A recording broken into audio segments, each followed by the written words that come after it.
Lakini changamoto nyingine ambayo wote tunaifahamu na imesemwa sana ni ukosefu wa mitaji kwa vijana wajasiriamali, na hasa pia kampuni changa ambazo ni startups. Na katika hili naomba nitoe taarifa chache kwamba kama serikali kati ya mwaka 2021 mpaka mwaka huu 2025 tuna mfuko wa maendeleo ya vijana ambao umekuwa ukijaribu kuanzisha kusaidia vijana ambao wanafanya shughuli zao, ambao zaidi ya bilioni 3.1 zimetolewa na miradi 141 imefanyika kupitia mfuko huu.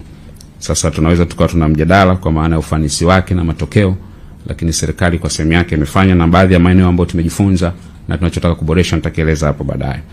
Lakini tunafahamu halmashauri zetu zimekuwa zikitenga 10%, na katika ile 10 4% imekuwa ni ya vijana. Katika miaka 2021 mpaka 2025 takriban bilioni 36.64 zimeenda kwa vijana wa nchi hii kupitia halmashauri zetu, na zimeenda kwa vikundi vipatavyo 2867, na vikundi hivi vinafanya shughuli mbalimbali na mambo mbalimbali, lakini nia ilikuwa ni kuhakikisha kwamba changamoto ya mtaji kama nilivyoeleza inaweza kuweza kupatiwa majibu.